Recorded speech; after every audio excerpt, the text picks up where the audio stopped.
Last class में हमने क्या कंप्लीट किया था? मोबिलिटी के बारे में कंप्लीट किया था। सेमीकंडक्टर की मोबिलिटी क्या होती है, मूव करने की कितनी एबिलिटी है उसमें, इलेक्ट्रिक फील्ड अप्लाई करने में कितना इलेक्ट्रॉन मूव कर सकता है, उसका वो मोबिलिटी था उसका। फिर ड्रिफ्ट वेलोसिटी का और मोबिलिटी का हम लोग फॉर्मूला भी एक बनाए थे, म्यू इक्वल टू, ऐसा फॉर्मूला बनाए थे, mobility equal to drift velocity per unit applied electric field. ये लास्ट वीडियो में हमने देखा था। इसमें हम लोग क्या करने वाले हैं इस वीडियो में, लिमिटेशन ऑफ ओम्स लॉ करेंगे। तो ओम्स लॉ सबको पता है, सबको कि आई प्रोपोर्शनल टू वी होता है, मतलब जितना आप वोल्टेज अप्लाई करेंगे उसके प्रोपोर्शन में करंट आपको मिलेगा सर्किट में। यानी एक इलेक्ट्रिक सर्किट, मतलब एक मैं इलेक्ट्रिक बल्ब यहाँ पे बना दूं और इसे एक बैटरी से कनेक्ट कर दूं, तो जितने ज्यादा वोल्ट का बैटरी आप लेंगे, जितने ज्यादा वोल्ट का बैटरी लेंगे, क्या उतना ज्यादा करंट फ्लो करता है इसमें? बिल्कुल। यानी current directly proportional to voltage है। लेकिन ये वैलिड हर एक मटेरियल के लिए नहीं होता है। कुछ मटेरियल इसको फॉलो करते हैं, किसी किसी मटेरियल में current proportional to root V हो जाता है, किसी में करंट प्रोपोर्शनल टू वी का पावर 3/2 हो जाता है। मतलब हमेशा पावर 1 नहीं आता है। जबकि ओम्स लॉ क्या है कि बोल रहा है कि करंट प्रोपोर्शनल टू वी, मतलब हमेशा प्रोपोर्शनल बोल रहा है, वी का पावर 1, जो कि हमेशा नहीं आता। कुछ मटेरियल इसको ओबे करते हैं इस लॉ को, तो उन्हें ओमिक कंडक्टर बोलते हैं, और जो नहीं ओबे करते हैं इसके लॉ को, उसको नॉन ओमिक कंडक्टर बोला जाता है। ऐसे मटेरियल को नॉन ओमिक कंडक्टर बोलते हैं। अब ये ओम्स लॉ जो है ये यूनिवर्सली एक्सेप्टेड ये नहीं है, ये ओम्स लॉ को यूनिवर्सल लॉ नहीं बोल सकते हैं हम, क्योंकि ये हमेशा वैलिड नहीं होता है कि नहीं? फिर इसके अलावा और क्या इसके बारे में था, ओम्स लॉ के बारे में, कि Ohm's law is obeyed by many substance under certain condition but not always, so it is not fundamental law of nature. मतलब ये हमेशा वैलिड नहीं है, कोई सा मटेरियल ओबे करता है, कोई नहीं ओबे करता है, तो इसीलिए इसको हम फंडामेंटल लॉ में नहीं रखेंगे। फंडामेंटल लॉ ऑफ नेचर का क्या रहेगा, जो सारे फॉलो करें, कुछ एक्सेप्शन उसका नहीं होना चाहिए। जैसे ग्रेविटेशनल लॉ फंडामेंटल है, क्योंकि वो सारे ऑब्जेक्ट उसको फॉलो करते हैं, जिसके पास भी मास होगा वो दूसरे मास को अट्रैक्ट करेगा। तो अभी हम लोग कुछ मटेरियल के बारे में पढ़ते हैं जो ओम्स लॉ को फॉलो करते हैं। प्योर कंडक्टर, प्योर मेटल, और कॉपर सल्फेट का सॉल्यूशन में विथ कॉपर इलेक्ट्रोड। जब हम लोग सेल बनाते हैं तो उसमें एक रॉड, दो रॉड लगाते हैं, कैथोड एनोड रॉड लगाते हैं, और एक केमिकल रहता है। तो उस केमिकल में अगर वो कॉपर सल्फेट का सॉल्यूशन है और कॉपर इलेक्ट्रोड के रूप में यूज किया हुआ है, विथ कॉपर इलेक्ट्रोड, इलेक्ट्रोड अगर यूज किया है, और उसमें हम वोल्टेज अप्लाई करते हैं, तो उसके प्रोपोर्शन में करंट मिल जाता है मुझे, तो ये ओम्स लॉ को ओबे कर रहा है, इसलिए इसका नाम है ओमिक कंडक्टर। फिर नॉन ओमिक कंडक्टर, कुछ ऐसे मटेरियल होते हैं, मेटल में भी ऐसे होते हैं, जो कि सर्टेन टेम्परेचर तक, यहाँ तक तो ओम्स लॉ को ओबे कर रहा है ये, लेकिन उस टेम्परेचर से ज्यादा टेम्परेचर बढ़ाने पे खुद इसका रेजिस्टेंस वेरी कर जा रहा है, क्योंकि टेम्परेचर बढ़ाने पे कंडक्टर का रेजिस्टेंस बढ़ जाता है, इंक्रीज कर जाता है। और सेमी कंडक्टर का क्या होता है, टेम्परेचर बढ़ाने से रेजिस्टेंस डिक्रीज हो जाता है, लेकिन कंडक्टर का और बढ़ जाता है रेजिस्टेंस करंट बढ़ाने से। तो इसके पास इसका रेजिस्टेंस ही बदलने लगता है। तो दो दो वेरिएबल हो गया, एक वी भी और एक आर भी वेरी करने लगता है। तो ये स्ट्रेट लाइन नहीं आता है, कर्व आने लगता है। तो अगर ये स्ट्रेट लाइन आता तो हम बोलते हैं कि ओम्स लॉ पूरा हमेशा ओबे कर रहा है, लेकिन ये सर्टेन टेम्परेचर पे करता है, उसके बाद ऐसे हो जाता है। मतलब कि वी, यहाँ पे मैं वी अप्लाई करूँ तो आई उसके प्रोपोर्शन में नहीं मिलके यहाँ स्क्वायर जैसा होने लगता है, क्योंकि ये स्क्वायर जैसा ऐसे ग्राफ है। वैसे ही डायोड भी होता है, PN junction diode, chapter number 14 है 12 क्लास का। डायोड में भी जब आप वोल्टेज अप्लाई करेंगे, डायोड क्या होता है, पीएन जंक्शन डायोड, जैसे लाइट इमिटिंग डायोड, एलईडी सुने होंगे नाम आप, लाइट इमिटिंग डायोड होता है। तो वो दो तरह के सेमीकंडक्टर, एक पी टाइप पॉजिटिव टाइप और नेगेटिव टाइप सेमीकंडक्टर के मिलने से बनाया जाता है ये। और उसमें जब आप डायोड में अप्लाई करेंगे, तो वोल्टेज अप्लाई शुरू में करेंगे तो करंट मिलेगा ही नहीं, जीरो जीरो जीरो। वोल्टेज आपने अप्लाई किया, करंट मिला ही नहीं। एक सर्टेन लिमिट के बाद करंट मिलना स्टार्ट होगा, मिनिमम वोल्टेज के बाद। जबकि ये बोल रहा है कि जैसे ही मैं वोल्टेज अप्लाई करूंगा करंट मिलना शुरू हो जाएगा, जो कि ऐसा यहाँ नहीं हो रहा है। कुछ टाइम तक तो करंट मिल ही नहीं रहा है, और बाद में मिल भी रहा है तो डायरेक्टली प्रोपोर्शनल नहीं है, स्ट्रेट लाइन नहीं है, ऐसे कर्व है। तो डायोड्स भी ओम्स लॉ को फॉलो नहीं करते हैं, है कि नहीं? तो इन्हें नॉन ओमिक कंडक्टर बोलेंगे, इसको नॉन ओमिक कंडक्टर। और ये तो खैर कंडक्टर नहीं है, सेमी कंडक्टर है ये। और गैलियम आर्सेनाइड भी, ये गैलियम और आर्सेनिक दोनों से मिलकर बना हुआ है। ये एक एलॉय है, और इससे ये भी किस टाइप का सेमीकंडक्टर है? ये मिक्स्ड किया हुआ है गैलियम और आर्सेनिक को, इसको इम्प्योर सेमीकंडक्टर बोल सकते हैं। तो इम्प्योर सेमीकंडक्टर अगर मैंने यहाँ पे बनाया गैलियम आर्सेनाइड से, और उसमें V और I का ग्राफ ड्रॉ किया, मतलब बैटरी लगा के और गैलियम आर्सेनाइड में करंट फ्लो कराया, तो उसमें मुझे प्रोपोर्शनल नहीं मिला, जितना वोल्टेज मैंने दिया उसके प्रोपोर्शन में करंट नहीं मिला, ये कर्व जैसा ग्राफ आया। तो क्या हम इन दोनों को बोल सकते हैं कि ये ओम्स लॉ को ओबे नहीं कर रहे हैं? तो ये क्या हो गया? Non ohmic conductors, right. तो इस तरह से हम लोग देख सकते हैं कि कुछ तो कंडक्टर ओम्स लॉ को ओबे करते हैं, और कुछ कंडक्टर जिसमें करंट तो फ्लो कर रहा है, लेकिन वो ओम्स लॉ के अकॉर्डिंग करंट फ्लो कर रहा है, यानी कंडक्टर ही है। कंडक्टर का डेफिनेशन ही है which allow flow of current. तो डायोड में भी करंट फ्लो कर रहा है, ये गैलियम आर्सेनाइड में भी करंट फ्लो कर रहा है, लेकिन ये स्ट्रेट लाइन कर्व नहीं आ रहा है इसका। कैसा आ रहा है? स्ट्रेट लाइन नहीं आ रहा, नॉन लीनियर आ रहा है। इसीलिए हम लोग बोल सकते हैं कि ये ओम्स लॉ को ओबे नहीं कर रहे हैं। तो समझ में आ गया ना ओमिक और नॉन ओमिक कंडक्टर में डिफरेंस?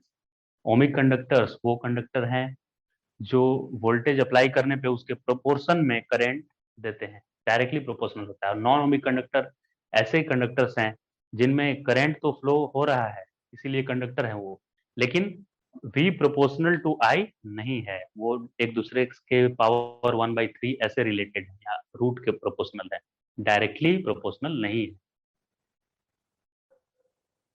तो स्टूडेंट्स अब कलर कोडिंग सीखने वाले हैं। नेक्स्ट टॉपिक है एनसीईआरटी का कलर कोड। इसमें क्या होता है, पहले रजिस्टर्स जो होते थे, अभी के रजिस्टर में कलर कोड नहीं किया हुआ रहता है। अभी के रजिस्टर में मैन्युफैक्चरर डायरेक्ट लिख देते हैं कि कितने ओम का रजिस्टर है। जैसे यहाँ पे एक रजिस्टर आप फिगर में देख सकते हैं कि इस रजिस्टर के साइड में लिखा हुआ है 62 ओम ±5%। ±5% टॉलरेंस का क्या मतलब है? इसको टॉलरेंस बोला जाता है। इसका क्या मतलब है कि ये 5 ज्यादा भी हो सकता है और 5 कम भी हो सकता है।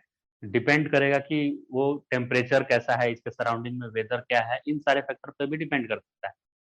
तो मैन्युफैक्चरर जो इसको बनाया, वो कोई भी चीज आप 100% नहीं बोल सकते कि ये 60 ओम का मैंने बनाया ये रजिस्टर, राइट। तो वो क्या मैन्युफैक्चरर बोल दिया कि 62 से 5 ज्यादा, यानी कि 67 भी हो सकता है इसका, और कम होगा तो 57 होगा, माने 57 से 67 तक होगा। इसीलिए 62 लिखकर और ये ±5% लिखा हुआ है। तो आप भी सभी चीजों के बारे में 100% श्योर नहीं रहते हैं कि इतना ही होगा। जैसे आपके कार से आप जा रहे हैं, तो कार में आपने बताया कि मेरे कार का माइलेज 20 किलोमीटर पर लीटर है, मतलब 20 किलोमीटर में 1 लीटर में 20 किलोमीटर चलेगा। लेकिन वो एग्जैक्टली 20 नहीं चलेगा, हो सकता है 100 मीटर 50 मीटर आगे या पहले ही खत्म हो जाए, ये हो सकता है। वो आप 100% नहीं बोल सकते हैं। वैसे ही मैन्युफैक्चरर ये बनाता है रजिस्टर, तो उसके ऊपर प्लस माइनस लिख देता है कि इसमें इतनी की भूल हो सकती है। तो टॉलरेंस मतलब क्या हो गया कि इतने का एरर आ सकता है, एरर। अब ये कलर कोडिंग का मतलब क्या है? ये कोई नेचर में ऐसा रजिस्टर नहीं मिलता है, जैसे रेनबो नेचर में फॉर्म होता है। तो ये कलर कोड रजिस्टर ऐसा नहीं है कि ऊपर से भगवान ने बनाकर भेज दिया है और हम लोग को इस कलर को समझना है। ये जो मैन्युफैक्चरर होते हैं पहले कोडिंग में लिखते थे, इसको डायरेक्ट नहीं लिखते थे कि ये 60 ओम का रजिस्टर है। डायरेक्ट क्यों नहीं लिखते थे? क्योंकि वो सोचते थे कि सारे लोग जान जाएंगे। तो ये जानबूझकर कॉम्प्लेक्स बनाने के लिए, कि लोग समझे कि ये बहुत ज्यादा कॉम्प्लेक्स चीज है और इसका वैल्यू बना रहे, इसके लिए ये कलर कोड इस्तेमाल करते थे टेक्निकल। जैसे डॉक्टर्स क्या करते हैं, याद कीजिए अभी, वो डॉक्टर के पास जाएंगे, वो मेडिसिन लिखना होगा उनको, तो साफ साफ नहीं लिखेंगे कि क्या है मेडिसिन, उसको ऐसे कर्सिव राइटिंग में क्या लिखेंगे पता ही नहीं चलेगा, कोड वर्ड वो लिख देंगे क्या।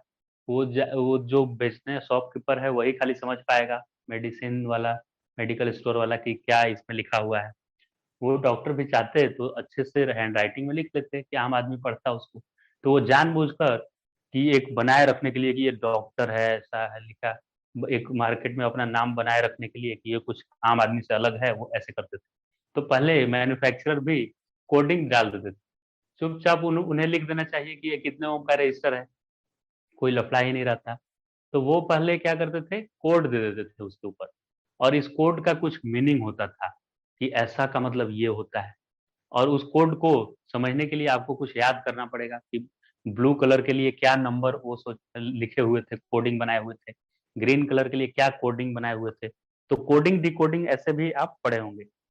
आप खुद से भी कोड बना सकते हैं, जैसे कि आप अपने फ्रेंड्स में कोड बनाए होंगे कि जब मैं तुम्हें बुलाने आऊंगा घर से खेलने के लिए, तो मैं तुम्हारे घर के बाहर कुछ ऐसे चिल्लाऊंगा कुछ, तो जिससे तू समझ जाना कि मैं तेरे को बुलाने आया हूँ, राइट। और इसी तरह का आप कुछ कोड बना सकते हैं ताकि दूसरे लोग उसको नहीं समझें। जैसे ए के लिए 1 बना दिया कोई, और बी के लिए 2, और सी के लिए 3। तो जब आप किसी को और ये कोड समझा दिए किसी को आप, तो उसको बोलेंगे कि 1 2 3, तो वो समझ जाए कि ये ABC बोल रहा है कि नहीं। तो इस तरह से ये कोडिंग बना दिया गया कलर का, कि ब्लू कलर का मतलब ये होता है, 1 होगा, कितने ओम का रजिस्टर होगा, ऐसे निकालना होगा हमको। तो पहले आइए हम समझते हैं इस कलर कोडिंग को। इससे बेस्ट एग्जाम में क्वेश्चन आएगा, कम्पिटिटिव एग्जाम में भी आएगा क्वेश्चन, बोर्ड में भी आएगा क्वेश्चन इस पे बेस्ट। तो हम लोग को याद करना पड़ेगा, आपको मैं ट्रिक भी बताऊंगा कि कैसे याद करना है इसको। तो पहले हम लोग आइए समझ लेते हैं कि ये क्या क्या नंबर, कलर के लिए क्या क्या नंबर असाइन किया हुआ है। अब बोर्ड पे आइए सीखते हैं हम लोग। तो इसमें 4 हमेशा 4 दिए हुए रहेंगे, 4 कलर्स दिए हुए रहेंगे, राइट। अब इन्हीं 4 कलर्स के साथ कुछ नंबर असाइन है, जैसे ब्लैक के लिए 0 है। अब ऐसे नंबर असाइन है। अब इसको याद करने में तो बहुत टेंशन वाली बात है, इतना कैसे याद करूंगा मैं, और वो भी ऑर्डर में याद होगा।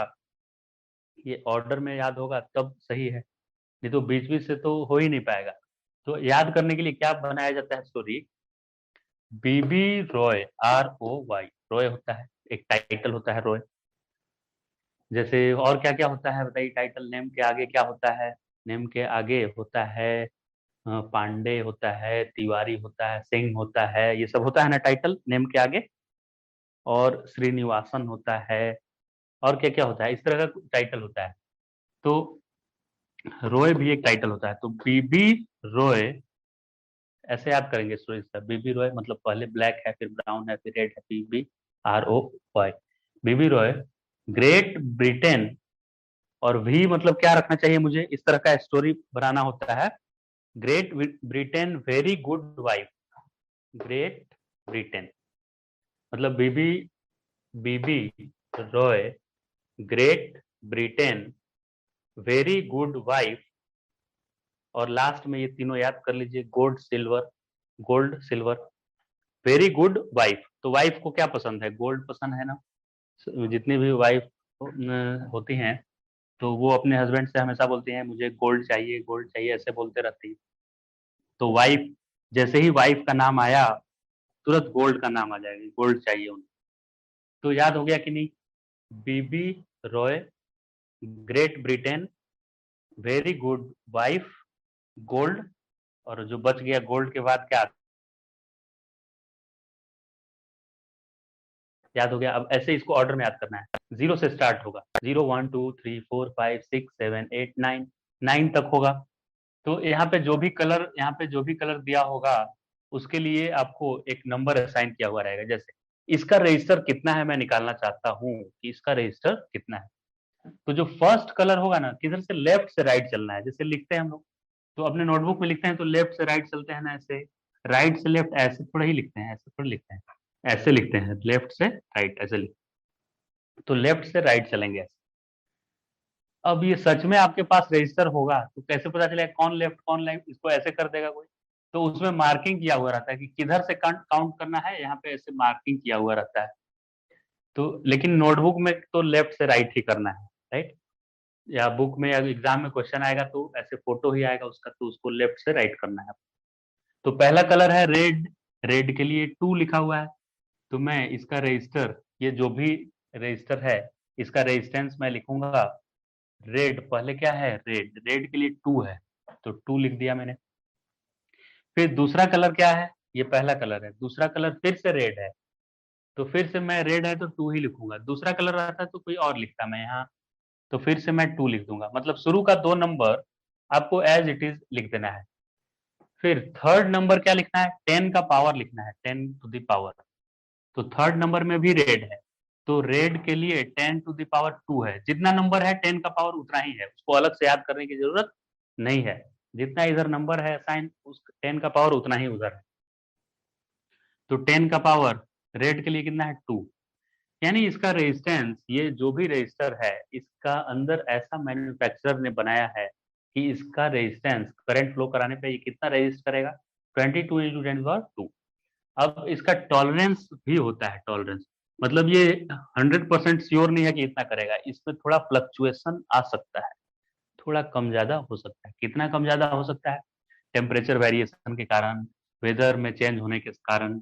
कैसा वेरिएशन कितना आएगा, तो ये वेरिएशन के लिए सिल्वर कलर है, सिल्वर के लिए टॉलरेंस 10⁻, 10 नहीं 10%, ये परसेंट में, तो 10% का इसमें एरर आ सकता है। तो ऐसे रेजिस्टेंस को लिखना है, इसका ये रेजिस्टेंस हो गया, इतना सा काम करना होता है बस। अब इसके लिए आइए चेक करते हैं, इसमें ये तीनों कलर कौन कौन सा कलर दिया हुआ है। एनसीईआरटी का पेज नंबर 103 में आप देखेंगे तो फिगर बी में ये दिया हुआ है, पेज नंबर 103 का फिगर 3.8 का बी फिगर। फर्स्ट कलर लिखा है yellow colour, second violet colour, आप देख सकते हैं यहाँ एनसीईआरटी में लिखा हुआ है ना ये सब कलर। इस कलर के बारे में लिखा है येलो, मेरे पास येलो कलर का मार्कर है ही नहीं तो कैसे मैं बनाऊंगा।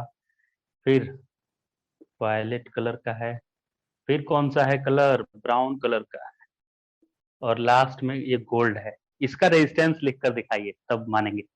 क्या होगा इसका रेजिस्टेंस, अभी मैंने सिखाया ना, उसी तरह से करना है, सेम प्रोसेस। आइए करते हैं। इसका रेजिस्टेंस एग्जाम में आएगा तो क्या लिखेंगे, आर इक्वल टू, पहला लेफ्ट से राइट चलना है, तो फर्स्ट कलर येलो कलर है, येलो कलर ढूंढिए। ये दिया हुआ नहीं रहेगा, आपको याद करना पड़ेगा जैसे मैंने बताया था वैसे, ये जैसे जैसे मैंने बताया था वैसे याद करके रफ में लिखना पड़ेगा, रफ में, और वहां से काम करना होगा। तो येलो कलर किधर है, इधर, तो फोर्थ नंबर में आया है, तो 4 मैं लिखूंगा।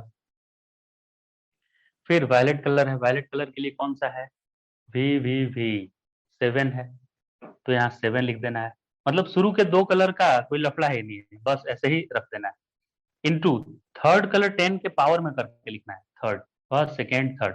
थर्ड कलर ब्राउन कलर है, ब्राउन किधर गया, ब्राउन कलर भी तो पहले ही यहाँ था, ब्राउन कलर 1 है, तो 10⁻1 लिख दिया मैंने। प्लस माइनस मैंने मैन्युफैक्चरर ये बना दिया, लेकिन उसको डाउट है कि थोड़ा कम ज्यादा भी हो सकता है, कितना कम ज्यादा होगा, तो इसके लिए गोल्ड रखा है। तो गोल्ड का कितना है 5%, गोल्ड के लिए क्या है 5%, तो यहाँ 5%, मतलब इतना ज्यादा या 5% ज्यादा या 5% कम हो सकता है। तो ये आपका कंप्लीट आंसर हुआ। इस मटेरियल का रेजिस्टेंस इतना ओम है, इतना ओम रेजिस्टेंस है। तो अब किसी रजिस्टर को देखकर और कलर कोड याद है तो उसका रेजिस्टेंस आप लिख सकते हैं कि कितने ओम रेजिस्टेंस का है वो रजिस्टर। इजी है कि नहीं एकदम समझना। अब इसमें आपको स्क्रीन पे जो दिख रहा है एक रजिस्टर, इसका रेजिस्टेंस आइए निकालते हैं इसी मेथड से।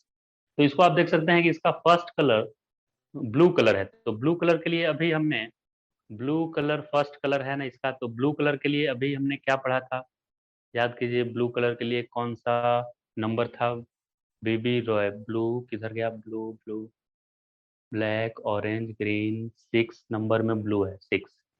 तो ये ब्लू कलर है इसलिए यहाँ देखिए 6 लिखा हुआ है। और दूसरा कलर रेड है, देखिए इधर से इधर पढ़ रहे हैं, लेफ्ट से राइट। दूसरा कलर रेड है, रेड के लिए 2 लिखा हुआ है नंबर, अभी जो बोर्ड पे मैंने दिखाया था, तो रेड के लिए इसमें 2 लिखा हुआ है।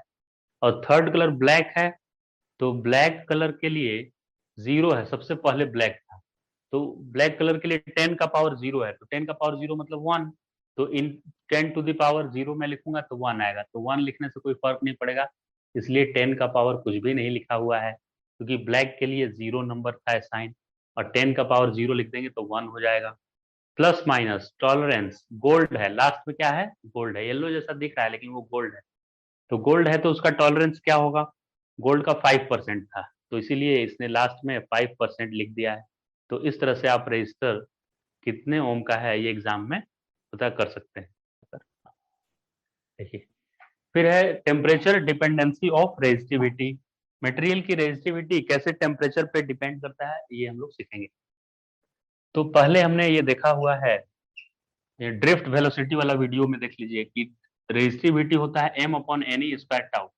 अब ये m है मास ऑफ एन इलेक्ट्रॉन, ये चार्ज ऑन एन इलेक्ट्रॉन, ये तो टेम्परेचर पे डिपेंड करेगा ही नहीं।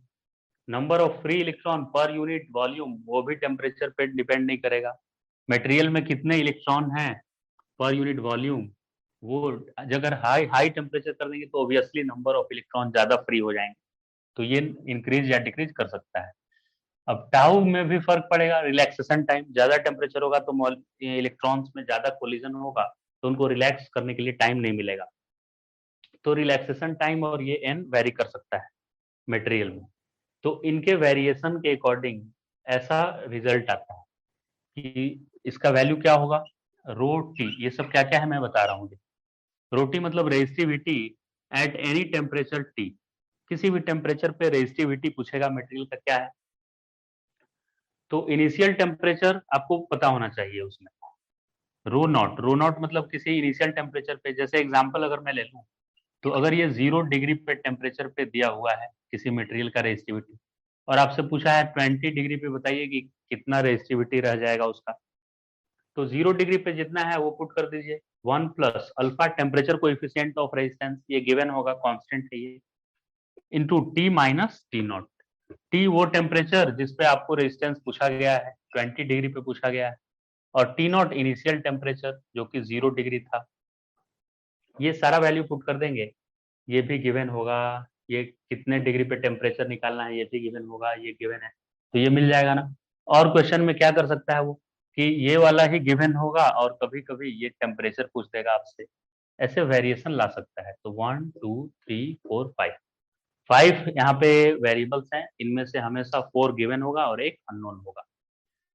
अब डिफरेंट डिफरेंट मटेरियल के लिए एनसीईआरटी में ग्राफ बनाया हुआ है पेज नंबर 104 में, कि कॉपर के लिए रेजिस्टिविटी टेम्परेचर के साथ कैसे वेरी करता है। तो लीनियर नहीं वेरी करता है, ये कर्व जैसा है, मतलब टेम्परेचर को आप डबल करेंगे तो उसका रेजिस्टिविटी 4 टाइम्स हो जाएगा, मतलब स्क्वायर जैसा ये वेरी कर रहा है। तो नाइक्रोम निकेल और क्रोमियम का बना हुआ एलॉय है, इसका क्या होता है, इसका टेम्परेचर के साथ रेजिस्टिविटी कम रहता है, नॉन यूनिफॉर्मली चेंज नहीं करता है, मतलब टेम्परेचर में वेरिएशन आया तो रेजिस्टिविटी बहुत ज्यादा नहीं बढ़ जाएगा, उसी प्रोपोर्शन में बढ़ेगा रेजिस्टिविटी। सेमीकंडक्टर की बात करें, सेमीकंडक्टर में रेजिस्टिविटी और टेम्परेचर का ये ग्राफ है, मतलब टेम्परेचर बढ़ाएंगे तो रेजिस्टिविटी कम होगा, मतलब वो अच्छा कंडक्टर बनने लगेगा। रेजिस्टिविटी कम हो रहा है मतलब गुड कंडक्टर, कंडक्टिविटी बढ़ रहा है उसका, रेसिप्रोकल ऑफ रेजिस्टिविटी कंडक्टिविटी होता है। तो रेजिस्टिविटी कम हो रहा है यानी कि वो गुड कंडक्टर बन रहा है, मतलब कंडक्ट इजिली करेगा। तो ऐसा देखा गया है कि इसका रेजिस्टिविटी टेम्परेचर के साथ सेमीकंडक्टर का कम होता जा रहा है, और ये कभी मिल नहीं रहा है। इसका मतलब क्या है कि रेजिस्टिविटी जीरो नहीं होगा, जीरो हो जाएगा रेजिस्टिविटी सुपर कंडक्टर हो जाएगा, है कि नहीं। तो कभी रेजिस्टिविटी जीरो इसका नहीं होगा सेमीकंडक्टर का, मतलब जीरो रेजिस्टेंस तो कभी ही नहीं होगा, कुछ ना कुछ उसका रेजिस्टेंस होगा। ओके,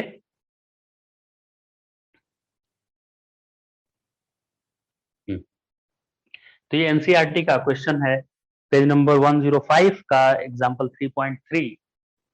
3.3 क्या है इस एग्जांपल में, 3.3 में दिया हुआ है एनसीईआरटी में, देखिए उसमें क्वेश्चन में ये सब गिवन है कि टी नॉट टेम्परेचर यानी रूम टेम्परेचर पे दिया हुआ है कि एक नाइक्रोम का टोस्टर है, नाइक्रोम का वायर उसमें यूज हुआ है, उसका रेजिस्टेंस 75.3 ओम है, कितने डिग्री पे, 27 डिग्री पे रूम टेम्परेचर पे, और उसका टेम्परेचर कोएफिशिएंट ऑफ रेजिस्टेंस 1.70 10⁻⁴ पर डिग्री सेल्सियस है। और इसके अलावा दिया है कि इसको 230 वोल्ट के बैटरी से लगाया हुआ है, 230 वोल्ट के, और करंट उसमें मिल रहा है 2.68, ऐसा गिवन है। एक बार पढ़ लीजिए आप क्वेश्चन 3.3। तो आपसे पूछा है कि उसका फाइनल रेजिस्टेंस कितना होगा, फाइनल रेजिस्टेंस, फाइनल रेजिस्टेंस कितना होगा नहीं, वो टेम्परेचर पूछा है जिस टेम्परेचर पे इसका रेजिस्टेंस कांस्टेंट हो जा रहा है, मतलब V बाई आई से रेजिस्टेंस निकालेंगे, V बाई आई करने से 85.8 ओम आ रहा है, मतलब यही वो पूछा है कि 85.8 ओम रेजिस्टेंस कब आ जाएगा, कितने टेम्परेचर पे आएगा। वो डायरेक्ट चाहता तो ये रेजिस्टेंस दे देता है यहाँ पे, कि आर कितना है, लेकिन डायरेक्ट नहीं देके इनडायरेक्ट दिया वोल्टेज करंट के टर्म में दिया, तो इन दोनों को डिवाइड करने से रेजिस्टेंस मिल ही जाता है, R equal to V by I करने से, है कि नहीं। तो R equal to V by I करेंगे यहाँ पे, वी बाई आई, तो मुझे ये मिल जाएगा। अब जैसे ये रेजिस्टिविटी के लिए फॉर्मूला लिखा हुआ है ना, वैसे ही ये रेजिस्टेंस के लिए भी फॉर्मूला आप लिख सकते हैं, R equal to R naught 1 plus alpha T minus T naught, change in temperature.